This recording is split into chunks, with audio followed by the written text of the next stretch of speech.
नमस्कार जंटी में स्वागत आपका। मैं हूं योगेंद्र। आप देख रहे हैं बड़ी खबर, और बड़ी खबर हम बात करेंगे बड़े मुद्दे की। मैं कई बार इस बात को उठाता हूं। मेरा जो 27 साल का जर्नलिज्म का सफर है, मैंने कई स्टोरीज भी की हैं, कई बार बड़ी तकलीफ भी होती है। हमने उन पीड़ित परिवारों से भी जाकर के चर्चाएं की, कई बार ऐसी स्टोरी को भी दिखाने की कोशिश की कि रोड एक्सीडेंट्स में अपनों को खोने के बाद का दुख क्या होता है। और ये बात तय है, रोड एक्सीडेंट में गलती की लापरवाही के कारण ही या गलती के कारण एक्सीडेंट होते हैं। ये जरूरी नहीं कि जो पीड़ित है उसकी गलती है, सामने वाले की गलती है, लेकिन ये बात तय है कि गलती से ही रोड एक्सीडेंट होते हैं। कोई ड्राइवर है, उसको नींद की झपकी आ गई, खुद बच गया लेकिन सामने वाले को ले उड़ा, तो गलती तो किसी की तो है ही।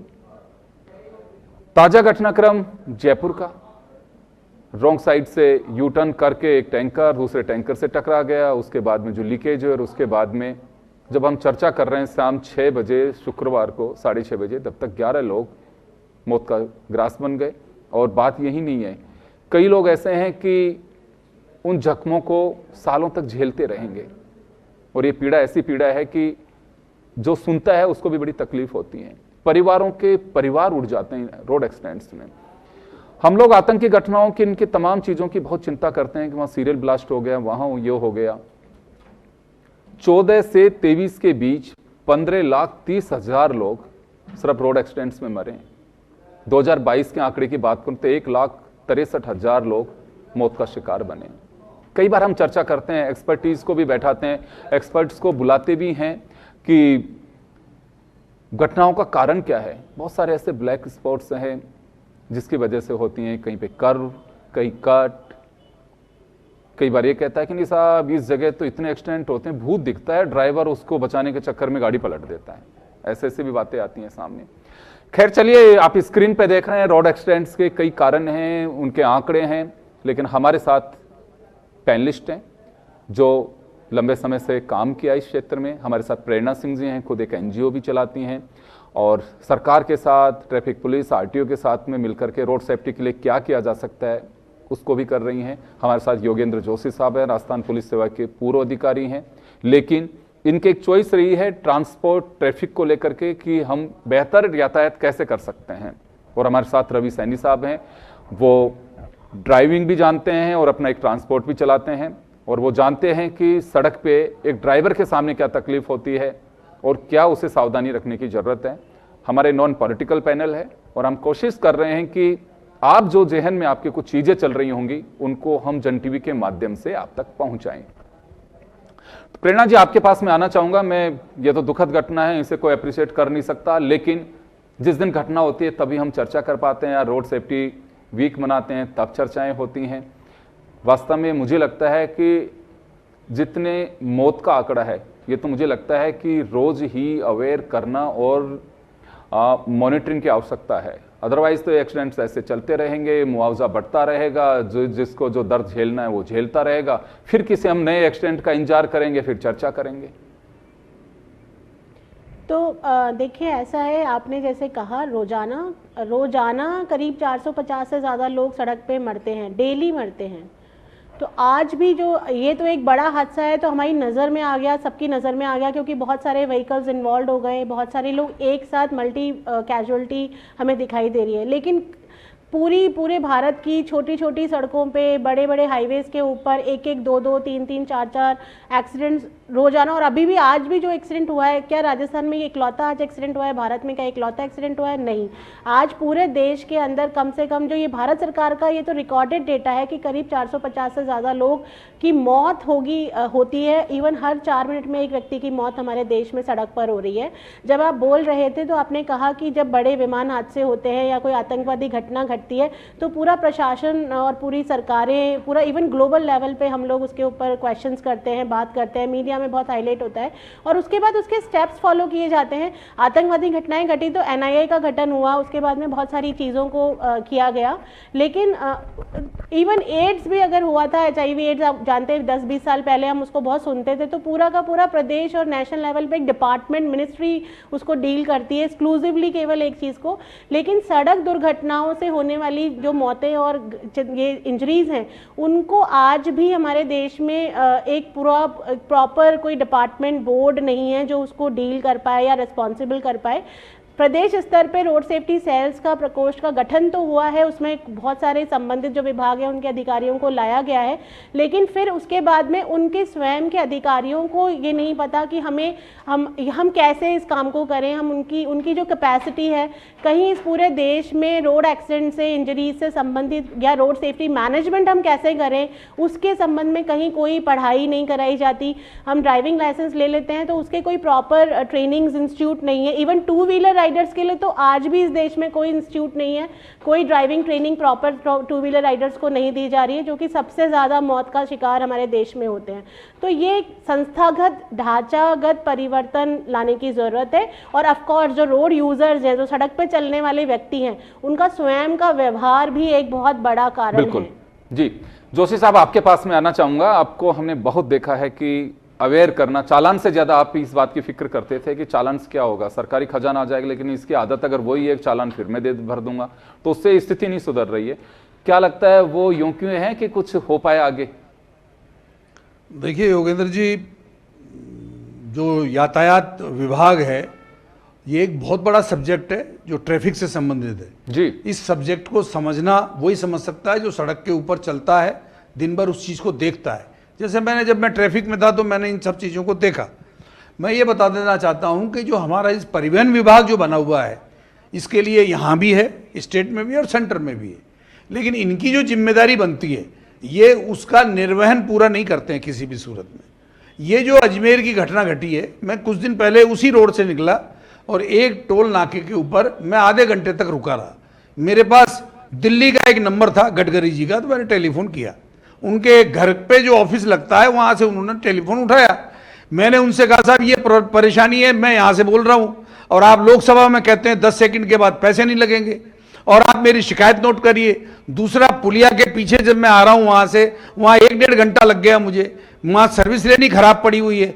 तो उन्होंने मेरी बात को सुना और कहा साहब ठीक है हम कार्रवाई करते हैं, लेकिन आज तक वहाँ से कोई जवाब नहीं आया।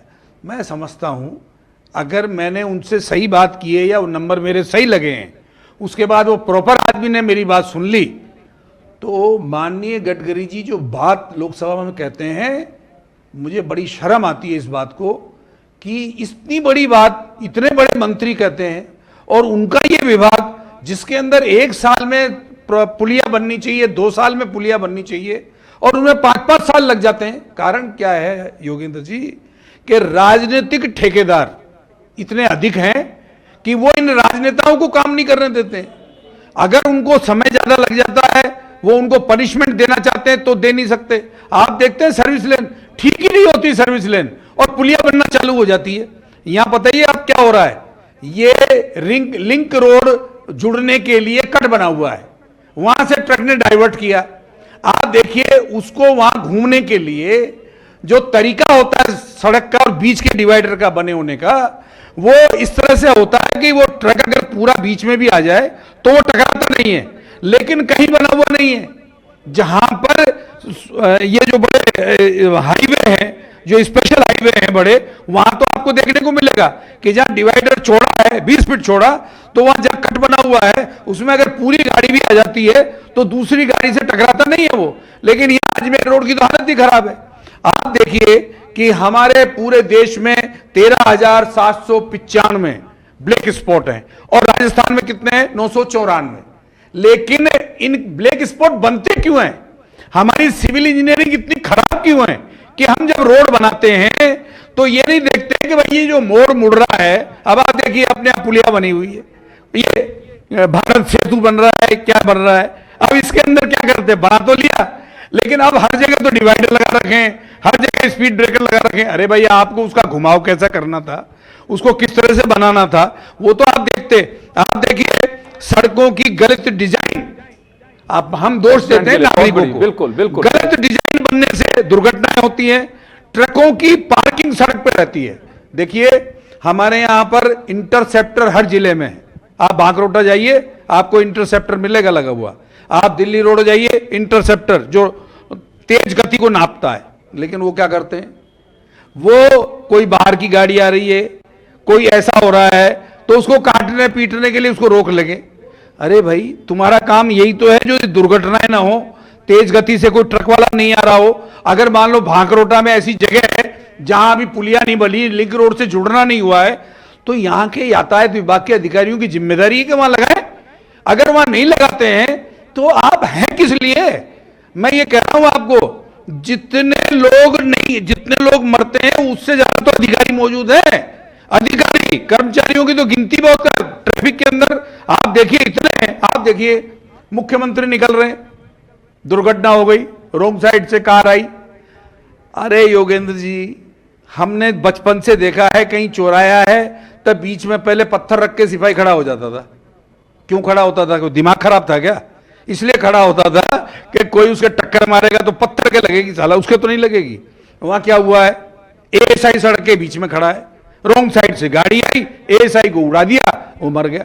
अरे भाई, यातायात कर्मियों, यातायात पुलिस के अधिकारियों, अरे पुरानी परंपराओं को न छोड़े भाई। आप उस चौराहे पर एक ट्रैफिक पोस्ट लगाइए, जब आपको वीआईपी निकल रहा है तो नहीं दिखती है। अगर टक्कर लगती तो ट्रैफिक पोस्ट से लगती, लेकिन वो नहीं करेंगे। आप देखिए पूरे जयपुर में डिवाइडर जगह जगह पड़े हैं, सड़कों को रोक के पड़े हैं, उठाते ही नहीं है उनको, पड़े रहते हैं। और जब वीआईपी मूवमेंट हुआ, उस मूवमेंट में, अरे भाई जब सर्विस लेनी थी तो आपने पूरी बंद क्यों नहीं करी? अरे साहब, अगर लोहे के डिवाइडर कोई तोड़ रहा है वो नहीं रोक सकता है तो सीमेंट के लगा दो। लेकिन वीआईपी मूवमेंट में ट्रक घुस गया, उपराष्ट्रपति आ रहे हैं उसमें। ये तरीके जो हैं ये बताते हैं कि हमारे यहां ट्रैफिक वाले होमवर्क नहीं करते। देखिए, ट्रैफिक विभाग वो विभाग नहीं है कि आप थाने से उठाया इंस्पेक्टर और ट्रैफिक में लगा दिया, ट्रैफिक का उठाया थाने में लगा दिया। अरे भाई, इसके लिए एक्सपर्टाइजेशन जरूरी है, उसको ये पता होना चाहिए ट्रैफिक चलता कैसे है। अगर एक जगह जाम लग गया तो ट्रैफिक को घुमाया कैसे जाता है। अब ये जो ट्रक का एक्सीडेंट हुआ, अब आप बताइए कि नेशनल हाईवे की अथॉरिटीज हैं इतनी बड़ी बड़ी, उनको वो बुलाना चाहिए, उनको बुला के पनिश करना चाहिए, ये हमारी जिम्मेदारी बनती है। लेकिन कौन करे? सब मिले हुए हैं, ठेकेदार राजनेताओं से मिला हुआ है, राजनेता ठेकेदार से मिले हुए हैं। अरे भाई, जब वो पुलिया ढंग से नहीं बना रहा तो आप पनिश करिए, लेकिन नहीं करेंगे। तो यही कारण है कि हमारे यहां जो दुर्घटना हुई है, बेचारे नाजायज जान चली गई। लेकिन देखिए, एक बात और है, अंग्रेजों का कानून कोई बुरा नहीं था 1861 का, ये लोग आलोचना भले कर लें उसकी, सब चीजें थी उसमें। लेकिन हमारे पुलिस में कभी भी सड़क पर जो कमी होती थी उनके खिलाफ कभी मुकदमा दर्ज नहीं किया, एफआईआर में कभी नाम नहीं लिखा। रात में लाइट बंद है, नगर निगम के बिजली इंजीनियर के खिलाफ कभी उसमें रिपोर्ट नहीं लिखी। गड्ढे में आदमी गिर गया, मेन होल खुला हुआ है, कितनी दुर्घटनाएं रोज होती हैं, लेकिन किसके खिलाफ होगा? बड़ी गाड़ी है, तेज गति लापरवाही से चलाते हुए टक्कर मार दी। अरे भाई, ये लिखने के अलावा एफआईआर में आपको कुछ नहीं मिलेगा। अभी भी ये एक सोच बन गई है कि बड़ी गाड़ी है और तो वो दोषी होगा। चलिए, मैं आपके पास में रवि जी आना चाहूंगा, आप एक ट्रांसपोर्टर भी हैं और आपका एक एक्सपीरियंस है सड़क पे गाड़ी का भी। क्या फेस करना पड़ता है? वाकई हम एक बात तो करते हैं और कह भी देते हैं कि ड्राइवर ऐसे होते हैं, आलसी होते हैं, नींद आ रही होती है, लेकिन उनकी तकलीफ मैं बहुत नजदीक से देखा, मैंने ट्रक में सफर करके स्टोरी की है।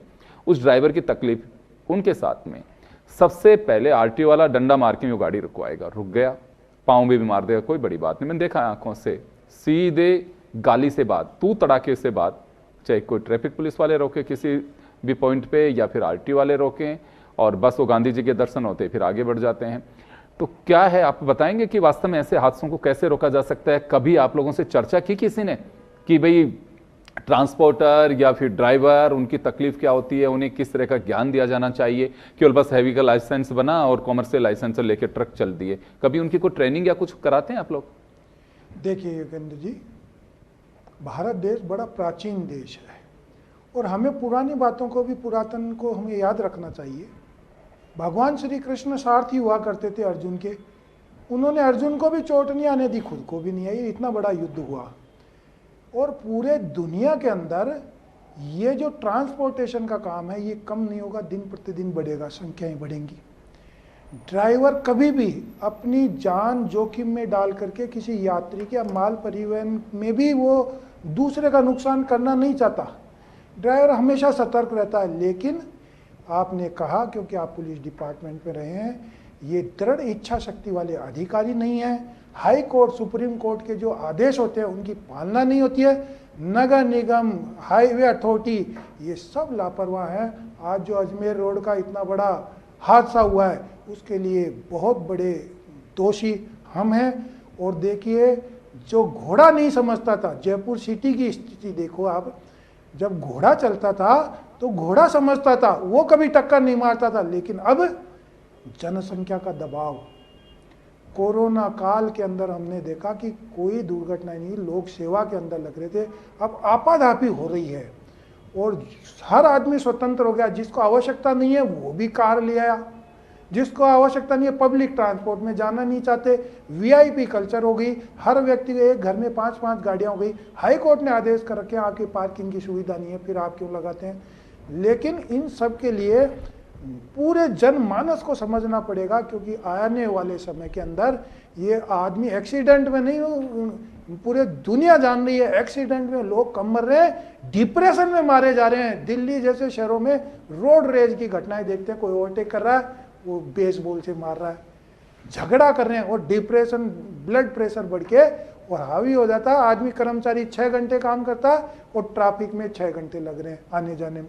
तो इन सब के लिए हमको एक कोई न कोई स्पष्ट नीति बनानी पड़ेगी जिसमें हमारे बच्चों का भविष्य सुनिश्चित। रवि जी, लेकिन आप तो खुद भी एक ट्रांसपोर्टर हैं, मैं एक बात जानना चाहूंगा कि कभी जो ट्रक चला, देखिए सीएनजी आ गया, पेट्रोलियम प्रोडक्ट्स काफ़ी पहले से ही चलते थे, पहले सिलेंडर, अब ट्रक टैंकर में जाने लग गई एलपीजी, तो कभी ट्रेनिंग होती है कि ये आम गुड्स ट्रांसपोर्ट वाला, ये कैरियर वाला नहीं है वाहन, ये आपका अलग टाइप का वाहन है, इसके लिए अलग से आपको कुछ उसके प्रोविजंस रखने चाहिए, उसकी ट्रेनिंग रखनी चाहिए। अब ये बताइए कि वो टैंकर दोनों ज्वलनशील, एक टन कर रहा है, दूसरे ने उसमें मार दिया और स्थिति क्या बनी। तो ये कभी ट्रेनिंग होती है कि हाँ वास्तव में एक लेन ऐसी होनी चाहिए। एम्बुलेंस के लिए हम छोड़ते हैं, गाइडलाइन बनी हुई है, इनके लिए सीएनजी है, ज्वलनशील है, या एलपीजी के टैंकर्स हैं, या पेट्रोलियम प्रोडक्ट्स के किसी के लिए जिस पे लिखता है कि अति ज्वलनशील, तो इसके लिए कुछ होना चाहिए पैरामीटर। बहुत ट्रेनिंग होती है।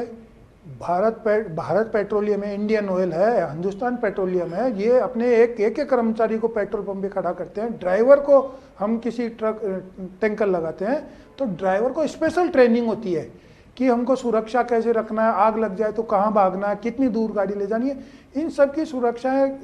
सबको चलाना आता है, लेकिन मैं कहता हूँ इसका मूल कारण हम भागा दौड़ी के अंदर, ये प्रेशर तो नहीं होता। मैं सब्जी की गाड़ियों को देखता हूँ, मेरा घर न्यू सांगानेर रोड पे है, मैं देखता हूँ सुबह के टाइम पे वॉक पे जाता हूँ, गोली की तरह गाड़ियां जाती हैं। साहब क्या टमाटर हैं साहब इसके अंदर, होता है। कितना इनाम मिलेगा इसको, 5100 रुपए देंगे, 11,000 रुपए देंगे। ये कंपटीशन हो गया, इसमें सरकार की कमी है। ये हमारे ड्राइवर क्यों दबाव में रहते हैं।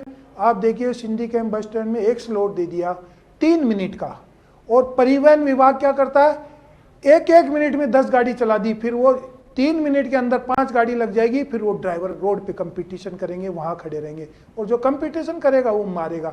और ये एक तरह से हत्या है, ये दुर्घटना नहीं है। हम तो ये कहते हैं हत्या की तरह इनको सजा होनी चाहिए। ये आम जनता के साथ बहुत दुर्व्यवहार हो रहा है। प्रेरणा जी, आपके पास में आना चाहूंगा मैं। कई बार ये देखिए टेक्नोलॉजी भी बदली है, बहुत सारी चीज़ें बदल गई, और इसमें कोई डाउट नहीं है कि रोड एक्सीडेंट केवल लापरवाही से होते हैं, वो टेक्नोलॉजी की लापरवाही हो। अभी भी कर्व कैसा होगा आपको ध्यान रखना चाहिए कि रिफ्लेक्टर्स गांव में क्या होते हैं, बैलगाड़ी लेके जा रहा है, कोहरे से दिखा नहीं, हो टक्कर हो गई। तो ये कुछ चीज़ें हैं जो आप लोग भी बताते हैं कि हम भी देखते हैं कि रिफ्लेक्टर्स बांटे गए, ये किया वो किया। ट्रेनिंग की अभी भी कहीं आपको आवश्यकता महसूस होता है कि प्रोफेशनलिज्म का बड़ा अभाव है, वो चाहे ऑफिसर्स के लेवल पे हो, या सड़क बनाने वाले पे हो, या गाड़ी चलाने वाले पे हो। बिल्कुल, जैसा मैंने अभी शुरू पहले भी कहा कि ट्रेनिंग ही नहीं, हमारे पास पूरा कोई ना कोई एजुकेशन करिकुलम ही नहीं है। अगर पूरा एक प्रॉपर रोड सेफ्टी मैनेजमेंट, जैसा अभी सर ने कहा कि जो इंजीनियर्स हैं, सिविल इंजीनियर्स हैं, जो बार बार ये बात आ रही है कि ब्लैक स्पॉट्स क्रिएट क्यों हो रहे हैं, क्या वो हमें दिखाई नहीं दे रहा वहाँ पे कि हम किस तरह से उसको डिज़ाइन करें। लेकिन हमारा आज भी जो करिकुलम इंजीनियरिंग का यूज़ किया जा रहा है वो सदियों पुराना यूज़ किया जा रहा है, जबकि आज टेक्नोलॉजी, हाईवेज़ की डिज़ाइन, जो हमारे रोड यूज़र्स हैं उनकी जो ज़रूरत है या उपलब्धता है सड़क पे वो बहुत ज़्यादा बढ़ चुकी है। फिर आप जब उन्होंने कहा ट्रांसपोर्टर्स के रूप में ड्राइवर्स के ऊपर बहुत ज़्यादा प्रेशर होता है, और इवन कुछ एलपीजी ड्राइवर्स को तो फिर भी ट्रेनिंग होती है, लेकिन जो नॉर्मल ड्राइवर्स होते हैं, इवन ट्रक ड्राइवर्स हैं और बस ड्राइवर्स हैं, उनकी ना तो ट्रेनिंग होती है और ना ही उनकी जो एक ड्यूटी के टाइम आवर्स हैं कि 8 घंटे से ज़्यादा वो ड्यूटी नहीं करेंगे, 2-2 घंटे पे ब्रेक लेंगे, लॉन्ग आवर्स ड्यूटी कर रहे हैं, खासतौर पे रात के समय अगर वो चल रहे हैं तो ना उनके कोई रेस्टिंग पीरियड्स हैं, ना कोई प्रॉपर इसको कैसे मैनेज किया जाए, इनफैक्ट वो भी अधिकारियों को नहीं पता। जैसे सर ने कहा कि ट्रैफिक के मैनेजमेंट का कोई कोर्स नहीं है हमारे पास प्रोफेशनल, डायरेक्ट अदला बदली हो रही है, एक डिपार्टमेंट से दूसरे डिपार्टमेंट ट्रांसफर कर देते हैं, और सच में उनको इवन क्रैश इन्वेस्टिगेशन नहीं हो रहा प्रॉपर तरीके से, उसको साइंटिफिक तरीके से जो इन्वेस्टिगेट करके रियल रीजन लेके आना चाहिए, उसका कोई प्रशिक्षण, कोई करिकुलम कुछ नहीं है हमारे पास में। जोशी साहब, आपके पास में आना चाहूंगा। एक ट्रांसपोर्ट ही ऐसा है जिसके अंदर एक रोड सेफ्टी वीक चलता है और 15 दिन तक उसको चलाने लग गया, पखवाड़ा होने लग गया अब तो वो। और क्या लगता है आपको कि वास्तव में केवल बस एक रस्म अदायगी है कि उसमें प्रॉपर ट्रेनिंग्स या कहीं पे जाकर के कुछ बताए? स्लोगन से मुझे लगता कुछ नहीं होता है। योगेंद्र जी, आपने बिल्कुल सही बात कही है। ये 7 दिन 10 दिन का पखवाड़ा मनाते हैं, उसमें ये कोशिश रहती है कि टीवी चैनल के माध्यम से, अखबारों के माध्यम से अवेयरनेस पैदा करने का रहता है, लेकिन उनसे काम चलता नहीं है। और वो जो प्रोग्राम चलाए जाते हैं वो प्रोग्राम साल भर नहीं चला सकते, क्योंकि उसके लिए मैन पावर की आवश्यकता है। अब आप बताइए, मैन पावर देंगे नहीं, ट्रैफिक में अपॉइंटमेंट होंगे नहीं, कांस्टेबल भर्ती हो नहीं रहे, थानेदार भर्ती होते हैं तो पेपर लीक हो रहे हैं। मैं ये कह रहा हूं, सरकारों की जो जिम्मेदारी है कि बराबर किसी भी तरह से हमारे स्टाफ पूरा रहे।